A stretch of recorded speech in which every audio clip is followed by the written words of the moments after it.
रामकृष्ण हरी मंडळ श्री स्वामी समर्थ. शिवामूठ वाहने म्हणजे काय तर श्रावण महिन्यामध्ये प्रत्येक सोमवारी शंकराला एक मूठ धान्य अर्पण करणं. प्रत्येक सोमवारी वेगवेगळ्या धान्याची शिवामूठ शिवलिंगावरती वाहिली जाते. आपल्या सर्वांना माहीतच आहे की श्रावण महिना महादेवाला अत्यंत प्रिय आहे. या महिन्यामध्ये घरोघरी भगवान शिवशंकरांची पूजा केली जाते, उपवास केला जातो. महादेवाची पूजा, नामस्मरण आणि उपासना करण्यासाठी श्रावण हा सर्वोत्तम महिना आहे. श्रावणातील प्रत्येक सोमवारी शिवाचे पूजन करून शिवलिंगावरती शिवामूठ अर्पण केली जाते. श्रावणातील प्रत्येक सोमवारी महादेवावर वाहिल्या जाणाऱ्या शिवामुठीचं महत्त्व देखील अत्यंत वेगवेगळं आहे. तर आजच्या व्हिडिओमध्ये मी तुम्हाला श्रावण महिन्यामध्ये दर सोमवारी शिवामूठ कशी अर्पण करावी, कोणी करावी, किती वेळा करावी, शिवाला प्रिय असणारे धान्य कोणते आणि ही शिवामूठ अर्पण केल्यावर त्याचे काय फळ आपल्याला मिळते आणि शिवामूठ वाहिलेल्या धान्याचं नंतर काय करावे अशी शिवामूठ व्रताबद्दल संपूर्ण माहिती तुम्हाला या व्हिडिओमध्ये मिळणार आहे. त्यासाठी हा व्हिडिओ शेवटपर्यंत पहा, पण त्याआधी चॅनलला सबस्क्राईब करायला विसरू नका. लगेच व्हिडिओला सुरुवात करूया. दर श्रावणी सोमवारी आपण अगदी मनोभावे महादेवांची पूजा करत असतो, कारण की शिवपूजनासाठी श्रावण हा अत्यंत श्रेष्ठ महिना आहे. या महिन्यामध्ये कधी 4 तर कधी 5 श्रावणी सोमवार येतात. श्रावण महिन्यामध्ये अनेक प्रकारची व्रतवैकल्ये केली जातात. त्याचबरोबर मनोभावे शिवशंकरांची, महादेवाची पूजा केली जाते आणि या गोष्टी करत असताना शिवामुठीचं व्रतसुद्धा केलं जातं. तर श्रावणातल्या प्रत्येक सोमवारी शिवलिंगावरती आपल्याला शिवामूठ व्हायची आहे. जर तुम्हाला शक्य असेल तर श्रावणी सोमवारी शिवपूजन आणि शिवामूठ तुम्ही महादेवाच्या मंदिरामध्ये करू शकता. परंतु काही कारणास्तव तुम्हाला मंदिरामध्ये जाता येत नसेल तर तुम्ही घरातल्या शिवलिंगावरती सुद्धा शिवामूठ वाहू शकता. आणि जर तुमच्या घरामध्ये शिवलिंग नसेल तर तुम्ही मातीपासून किंवा वाळूपासून पार्थिव शिवलिंग तयार करून मग तुम्ही त्यावरती शिवामूठ अर्पण करू शकता. आता आपण पाहूया की कोणत्या सोमवारी आपल्याला कोणती शिवामूठ अर्पण करायची आहे. तर श्रावणातील पहिल्या सोमवारी आपल्याला तांदळाची शिवामूठ अर्पण करायची आहे. दुसऱ्या सोमवारी तीळ, तिसऱ्या सोमवारी मूग आणि चौथ्या सोमवारी जवस शिवामूठ आपल्याला अर्पण करायची आहे. 5वा सोमवार आला असेल तर त्या दिवशी सातू म्हणून शिवामूठ वाहिली जाते. तर तुम्ही वेगवेगळा संकल्प करून शिवामूठ अर्पण करू शकता. म्हणजे ज्या कुमारी कन्या आहेत त्या विवाहाचा संकल्प घेऊन शिवामूठ अर्पण करू शकतात किंवा विवाहित स्त्रियांनी सौभाग्याचा संकल्प घेऊन पण शिवामूठ अर्पण करू शकतो. मला चांगलं सौभाग्य लाभावं, सौभाग्यामध्ये दिवसेंदिवस वाढ व्हावी, वादविवाद होऊ नयेत हा संकल्प मनामध्ये धरून पण शिवपूजन आणि शिवामूठ आपण अर्पण करू शकतो. संततीसाठी आणि तुमची कोणतीही इच्छा असेल की तरी देखील संकल्प मनामध्ये धरून तुम्ही शिवामुठीचं व्रत करू शकता. मग सुख समृद्धीसाठी, ऐश्वर्याच्या, भक्तीच्या प्राप्तीसाठी सुद्धा तुम्ही शिवामूठ अर्पण करू शकता. श्रावणातील प्रत्येक सोमवारी हे शिवामुठीचं व्रत करावं. किमान 5 वर्षे तरी आपल्याला व्रताचं आचरण करायचं आहे.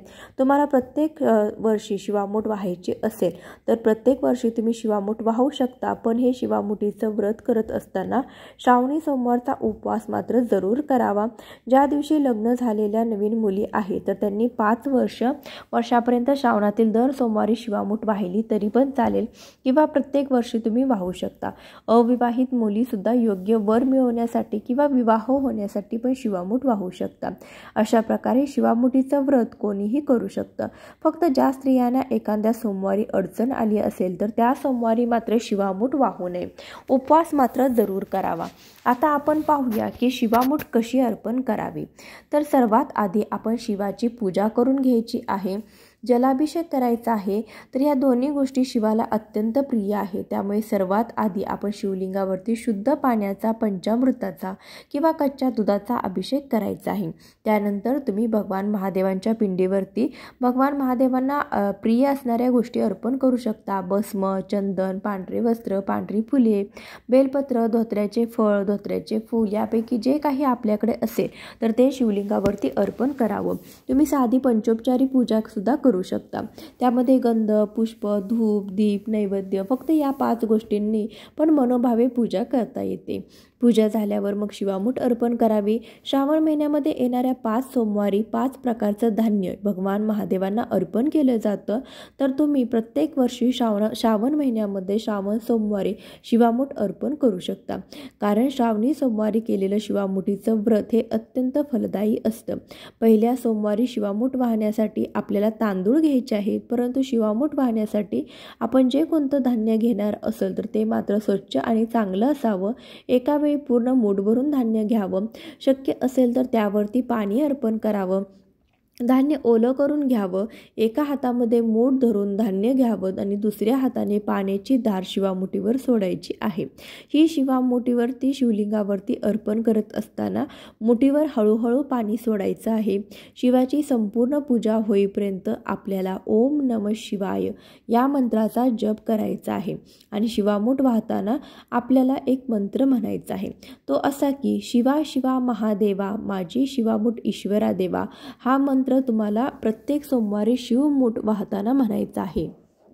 अशा पद्धतीने मंत्र म्हणून शिवामूठ अर्पण करावी।